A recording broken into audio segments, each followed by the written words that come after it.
Hi guys, this is Liz Canada from Sleek Lens.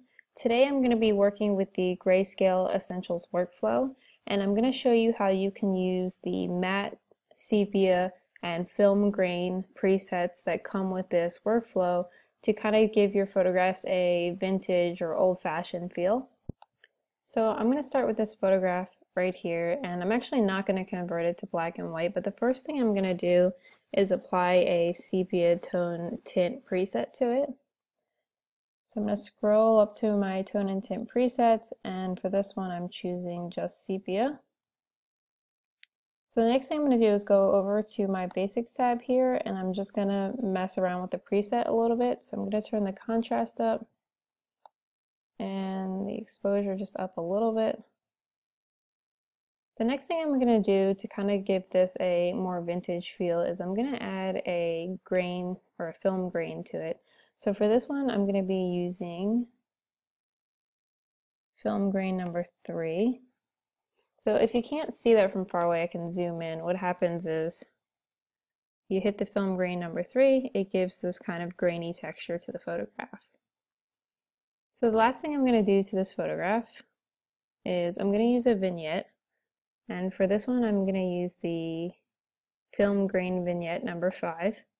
But I don't want it to be white, I want it to be black. So to fix that, I'm going to go down here to my effects. I'm looking for something that says highlight priority, and I'm just going to keep going back until it's dark enough that I want it. So what you find with a lot of older photographs is if they're not in black and white or they're not completely toned sepia, you'll find some more muted colors. So for that, I'm going to go to my colors tab here, and I'm going to turn the saturation down on some of these. So for the blue, I'm just going to turn it down a little bit, and the aqua as well.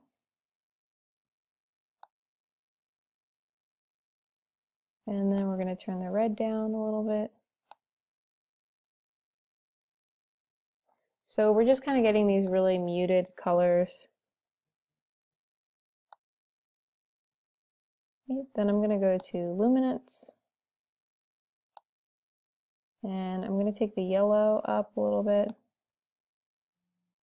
and the red is going to go here.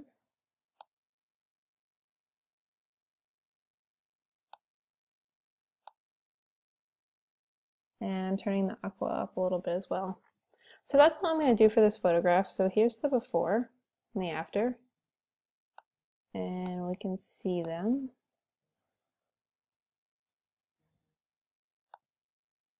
Side by side.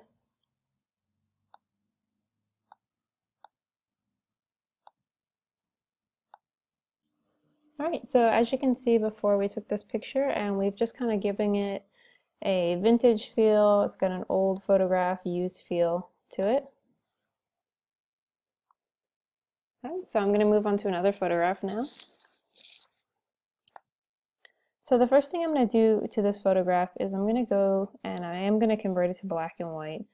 So I'm going to go to my film black and white presets. So down here I have my film black and white presets, and for this one I'm going to choose film black and white contrast. I'm going to go with contrast number 3.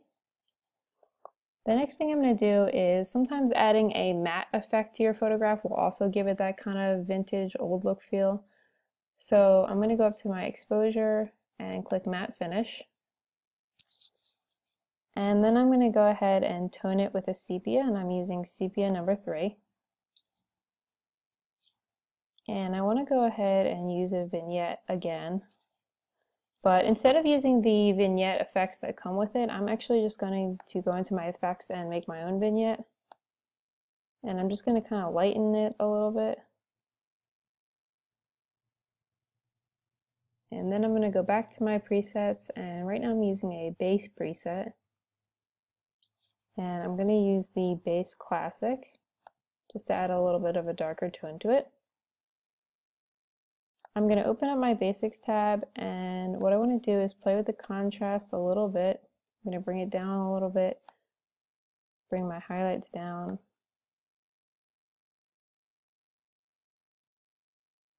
Right, so another thing I want to do is I want to add that grain back in. So I'm going down to my effects, and for this one I'm going to use film grain number 4. So it's really kind of enhanced the grain a lot. So before it was kind of smooth, and now we have this nice grain effect. So that's all I'm going to do for that photograph. So here's the before and after. We just took a kind of really highly saturated modern photograph and just gave it this really cute vintage feel. And now I'm going to move to a third photograph. So for this one, I'm actually not going to apply a black and white preset or anything. I'm actually going to use an all-in-one preset. And I'm going to use the all-in-one Yogi Bear preset. And the reason I like this preset is because it does convert it to a grayscale, but it also adds a sepia tone to it, which is a nice deep sepia with a nice dark brown. And the next thing I'm going to do is go to my base, and I'm going to do the base clean, just to bring a little bit of light back into it. I am going to add film grain to this one as well.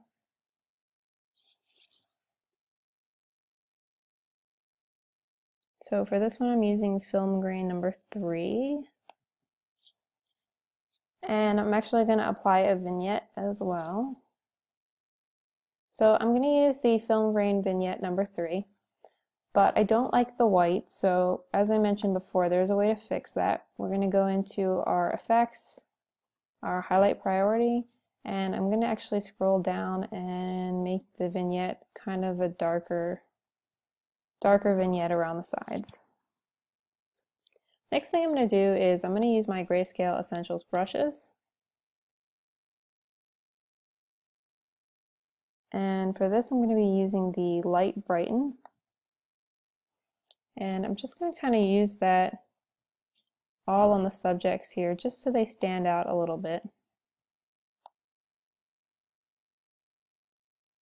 Then I'm going to hit New, and I'm going to do that one more time.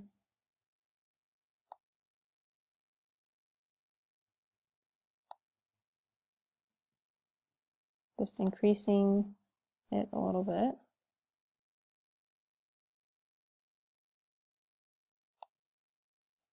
Alright, so here's the before and after.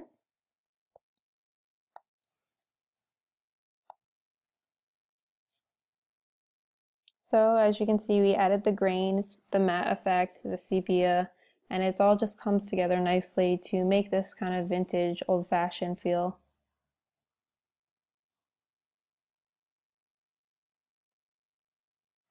Alright, so I hope you guys enjoyed this tutorial on the Grayscale Essentials and how to make vintage photographs. Hopefully you'll be able to try it out for yourself soon.